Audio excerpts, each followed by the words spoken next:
again sa Zone 4 para sa atong week 6 na pagtudlo sa mga bata. Karon at itudlo ang No Limitamire, which is ang una nga libro nga gibuhat ni Rizal nga iyang gi-publish tapos na koan tinang na kalat tayon sa Pilipinas.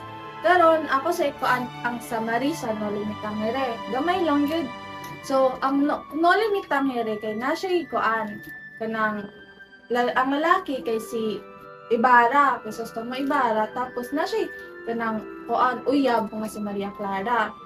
Si Crisostomo Ibarra, pareha siya ka Rizal, nga gipakanak siya nga dato, tapos next fila sa abroad. Kay ang mga laki may na o mga tao kay ipaskwila maging nila sa abroad labaw ng mga kanang dato ka like ilustrado, paskwila niya sa abroad. Tapos, mabalik din dari sa Pilipinas para mag-contribute. Pagbalik ni Ibarra, nagpaan na sila ni Maria Clara, pag-reunite na sila, tapos na rin mga pare, like si Padre Salvi, si Padre Damaso, si Padre Sibila.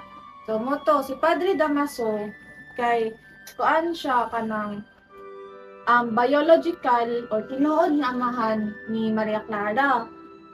Ang kuan na is naman si Don Tiago, mo na ang nagpadako ang Maria Clara, pero dili siya ang yung tinuod niya mahan. Gets na niya? Mga to. So, si Koan, kanang nag-away si Ibarra o si Padre Damaso. Atong nagkaon sila, like dinner. So, mo to, kanang after na is nagdagan na din kay conflict ang kinabuhi ni Ibarra.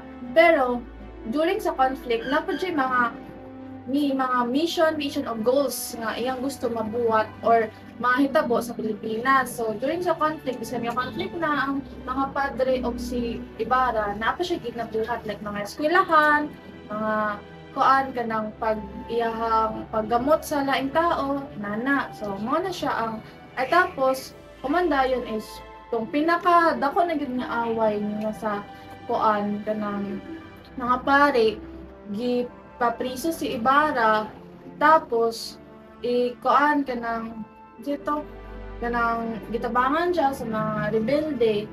Dayon kay si Ibarra man gyud is gi-accuse siya mga rebelde, part na siya sa rebelde which is mali, which is dili mao. So mo to gitabangan siya sa mga rebelde, tapos nakatakas si Ibarra and niadto sa lain nasod. So Kuya Mark, unsa may mapulot ani nga aral sa No Limitamire? Okay. So ang inspiration gud ni Rizal nga anong nag-write siya ani is because katong akong na-mention atong last weeks na to nga na-observe gud niya unsay like mali nga pagtrato sa mga tao sa Pilipinas, sa mga nagsakop ani. So dito si Rizal nga unsaon nako nga para mabalaan ni sa mga uban tao sa lahi-lahi nga part sa kalibutan nga ingani ang pagtrato sa mga Pilipino.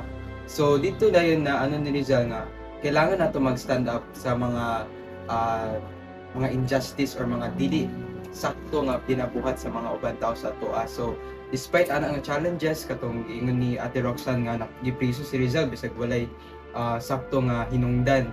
Nagyapon tay mga tao nga kaya motabang sa ato to face those nga mga challenges and nga mutindog against those nga mga mali nga pagtrato sa ato sa uban nga mga powerful nga mga people. And dili po dabala nato nga despite that nakatabang magyapon si Rizal sa mga mamamayan dito or si Crisostomo di ba sa character sa No Limitamire. So dira nato nakita ang power sa sa education, sa pagskwela sa isa ka tao para makatabang siya sa mga tao dito. And moto ang work pakita ni Rizal sa character ni Crisostomo Ibarra. Alright, so daghan pa tong mga details nga mabalan sa No Limitamire sa pag mabot na mo junior high. So mabala na ninyo ta. So karon mo lang sa atong i-share sa about No Limitamire, and again next week mabala na sad nato unsa itong second nga novel ni Rizal which is ang El Filibusterismo. Yes, so stay tuned for that. But karon, that'll be all for this week. Thank you. Yes.